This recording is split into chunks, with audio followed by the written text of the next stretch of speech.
Hello everyone, আসসালামু আলাইকুম।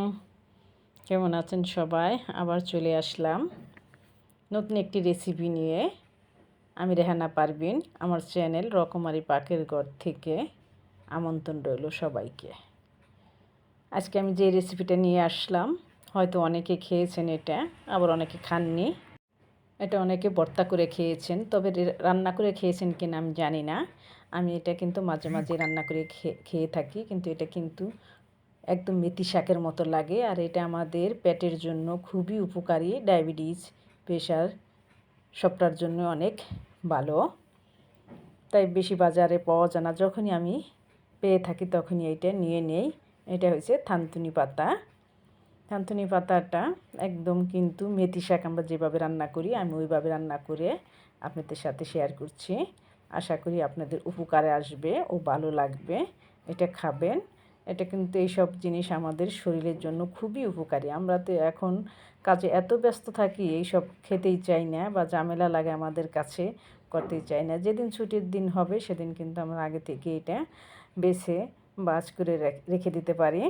তাই যেখানে আমি এক আটি থানতুনি পাতা নিয়েছি, তাই যেভাবে আমি একবারে যে ডাটা থাকে, ওই ডাটাটা যতটুকু নরম থাকে নরমটুকু নেবেন, এর বেশি আর নেবেন না। একদম যে গোড়ার থেকে যে ওরা বাজার থেকে কিনে আনে ওই শক্ত যেটু ওটুকু ফেলে দিবেন। আর এইভাবে মেথি শাকের মতো একদম কুচি করে নেবেন, তাহলে রান্না করলে ওই ডাটাটা সিদ্ধ হয়ে যাবে। আর যদি ডাটাগুলি বড় বড় করে দেন তাহলে কিন্তু সিদ্ধ হবে না। তাই যে দেখেন আমি এভাবে এটাকে আগে ভালো করে বেছে পরিষ্কার করে নিয়ে তারপরে যে কেটে নিয়েছি, চিকন করে কেটেছি দেখে আগে একদম মেথি শাকের মতো কিন্তু ছোট ছোট করে কেটে নেব। সেজন্য আগে ধুলে এগুলো পানির ভিতরে চলে যাবে, সেই জন্য কেটে আমি চালনিতে একবারে রেখে দিলাম, এখান থেকেই ধুয়ে নিব। তো এই যে দেখেন এইভাবে কেটে নেবেন। এভাবে না কাটলে কিন্তু এই শাকটা কিন্তু নরম না, একটু শক্ত শক্ত টাইপের, সেজন্য একদম ছোট ছোট করে কেটে নেবেন। আর এক আটিয়া শাক কিন্তু আমার হাতের এক মোট শাক হয়েছে। এই যে দেখেন আমি যেইভাবে কেটে নিয়েছি। এখন এটাকে আমি ভালো করে এই যে পানি দিয়ে ধুয়ে নিচ্ছি। ভালো করে ধুয়ে নেবেন। দেখেন শাকের রঙটা কিন্তু খুবই একদম সবুজ, দেখতে কিন্তু খুবই ভালো লাগছে। এটা খেতে কিন্তু খুব টেস্ট হয়, কিন্তু বেশি পেঁয়াজ দিতে হয় এটার ভিতরে, পেঁয়াজ রসুন বেশি দিবেন। বেশি পেঁয়াজ না হলে কিন্তু এটা খেতে ভালো লাগবে না। আর রসুনও যখন তেলে দিবেন তখন বেশি রসুন দিবেন, এটাই হচ্ছে কথা। তাই আমি যে রসুন পেঁয়াজগুলি কেটে নিয়েছি, শাকটা এদিকে ধুয়ে চালনিতে রেখে দিলাম। আর এদিকে বেশ কিছু পেঁয়াজ মোটা করে একটু কেটে নিতে হবে, একটু মোটা করে কেটে নেবেন। তারপরে যে চুলায় দিয়ে দিলাম, তারপর 1 কাপের মতো পানি দিতে হবে। ঠিক যেভাবে আমরা মেথি শাক রান্না করি ওইভাবেই রান্না করবেন, দেখবেন খেতে কিন্তু খুব টেস্ট হয়। আমার হাজব্যান্ড এটাকে খুবই পছন্দ করেন, আর এটা পেটের জন্য যখন ভালো সেজন্য খুব পছন্দ করে। প্রেশার ডায়াবেটিসের জন্য এটাও খুবই উপকারী। তারপরে এই যে দেখেন আমি একটু পানি দিয়ে নেড়ে নিচ্ছি। আর এদিকে আমি রসুন কেটে নিয়েছি মোটা করে, শুকনো মরিচ রেখে দিয়েছি, কাঁচামরিচ, এগুলি লাগবে, আর কোনো কিছুই লাগবে না। তারপর একটু বলক আসার পর আমি কাঁচামরিচগুলি দিয়ে দিলাম। কাঁচামরিচগুলি কিন্তু আমি একটু ফেলে দিছি।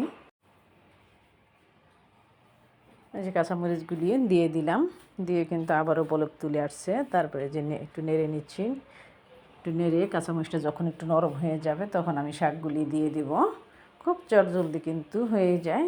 জাস্ট একটু ভালো করে একটু আগে একটু বেছে শাকটা ধুয়ে নেবেন। এইটাই আশা করি আপনাদের ভালো লাগবে। আর আমি এমন কোনো রেসিপি আপনাদের সাথে শেয়ার করি যাতে আপনাদের উপকারে আসে, সেইটাই। তারপর মরিচটা একটু সিদ্ধ হয়ে যাওয়ার পর আমি শাকগুলি এই যে দিয়ে দিচ্ছি, দিয়ে ভালো করে নেড়ে চেড়ে পানিটা শুকিয়ে নিব।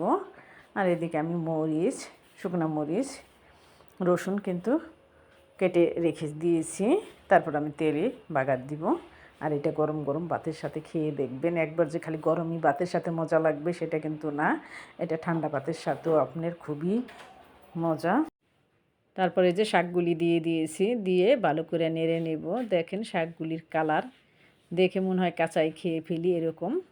তারপর আমি লবণটা দিচ্ছি। লবণটা কিন্তু আমি পেঁয়াজের সাথে দিইনি, পেঁয়াজের সাথে দিলে পেস্টটা একদম নরম হয়ে গলে যাবে। তাই শাকের ভিতরে পেস্টটা যখন দেখা যাবে আপনার কামড়ে কামড়ে পড়বে, খেতে খুবই স্বাদের হবে বা খুব মজা লাগবে।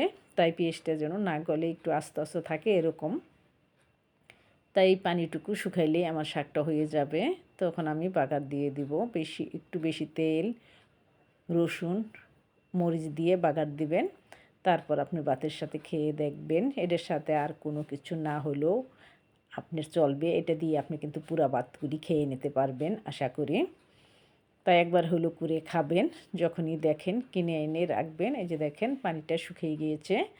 একদম পানিটা শুকিয়ে যাবে যখন তখন আপনার বাগার দিবেন। আর পানিটা কিন্তু একদম পোড়া এরকম করবেন না। তখন কিন্তু শাকটা একদম রুক্ষ রুক্ষ হয়ে যাবে, খসখসা টাইপের হয়ে যাবে। খেতে ভালো হবে না। তাই একটু ভিজা ভিজা টাইপ যখন থাকবে তখন চুলা বন্ধ করে দিবেন। তারপর পাত্রে তুলে নেবেন। বাগারের প্রস্তুতি নেবেন, তেলে দেওয়ার প্রস্তুতি নেবেন। আমি এখনই তুলে নিয়েছি। তুলে নিয়ে তেল দিয়ে দিলাম বেশ কিছু। শাক সবজিতে একটু তেল বেশিই লাগে, সেটা তো আমরা সবাই জানি। তেলটা একটু গরম হয়ে যাওয়ার পর আমি মরিচটা দিয়ে দেবো, শুকনো মরিচ যেটা ওইটা দিয়ে দেবো। আর শুকনো মরিচটা অবশ্যই দিবেন, শুকনো মরিচ আর বেশি রসুন অবশ্যই দিতে হবে। এগুলি না হলে কিন্তু টেস্ট হবে না। আমি ছিঁড়েও দিয়েছি আর একটা আস্ত দিয়েছি। আমার সবসময় আস্ত একটা দিলে ওইটা আমি শাকের সাথে কামড়ে কামড়ে খেতে আমার ভালো লাগে, তাই আমি সবসময় একটা দিয়ে থাকি। তারপর রসুনগুলি দিয়ে দিলাম। রসুনটাকে একটু ভেজে নেব। একদম কিন্তু বেরেস্তা কালার করবেন না, তাহলে কিন্তু ফ্লেভার চলে যায়, অন্য ফ্লেভার চলে আসে। রসুনটাকে জাহাজ একটু নরম হয়ে একটু গোল্ডেন কালারের মতো হয়ে আসবে, তখনই কিন্তু আমি শাকটা দিয়ে দিব। এখনই কিন্তু আমার এটা হয়ে গিয়েছে। দেখেন কত অল্প সময়ে কিন্তু এত ভালো একটা রেসিপি। মাছ মাংস হলেই যে মানুষের ভালো লাগে সেটা কিন্তু কথা না। আর মাছ মাংসর চেয়ে কিন্তু এটা দিয়ে বেশি ভাত আপনি খেতে পারবেন একদম পেট পূর্তি। সাথে আর কোনো কিছু না হলেও চলবে, আমার তো আর কোনো কিছুই লাগে না। এই তো আমার এই যে এটা কিন্তু হয়ে গিয়েছে, ভাজা হয়ে গিয়েছে। এখন আমি শাকটা দিয়ে দিব। এই যে শাকটা দিয়ে দিলাম। এখন ভালো করে নেড়ে নেবেন। নেড়ে যতটুকু পানি আছে পানিটা শুকিয়ে নেবেন। বাস হয়ে গেল। আশা করি আপনাদের ভালো লাগবে। তাই সম্পূর্ণ ভিডিওটি দেখার অনুরোধ রইল। প্লিজ প্লিজ প্লিজ আমার ভিডিওটি শেয়ার করে অন্যকে দেখার সুযোগ করে দিবেন। আর একটু হলেও যদি আপনাদের উপকারে আসে বা ভালো লাগে তাহলে আমার চ্যানেলটি সাবস্ক্রাইব করে আমার পাশেই থাকবেন। আর সবই কিন্তু আপনাদের ভালোবাসা। আজ আমি যতটুকুই আসছি সবই আপনাদের ভালোবাসায় এসেছি। আপনাদের কাছে অনেক অনেক কৃতজ্ঞতা প্রকাশ করছি। আশা করি ভালোবেসে পাশেই থাকবেন। এই যে দেখেন এখন কিন্তু আমার এটা হয়ে গিয়েছে, পানিও কিন্তু শুকিয়ে গিয়েছে। আর দেখেন মাশাআল্লাহ কালারটা দেখতে এত সুন্দর আসছে তা আর কি বলবো। এই যে আমি বাটিতে তুলে নিয়েছি।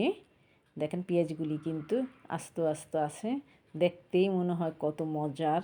আসলেও কিন্তু এটা খুবই মজার। একবার হলেও খাবেন আর আমার চ্যানেলটি ঘুরে আসবেন। আমার চ্যানেলে অনেক রেসিপি আছে, আপনাদের ভালো লাগতে পারে আবার নাও লাগতে পারে জানি না। তবে আমি অনেক চেষ্টা করি আপনাদের যেন ভালো লাগে বা আপনাদের যেন একটু হলেও উপকারে আসে। আজকে বিদায় নিচ্ছি। আল্লাহ হাফেজ।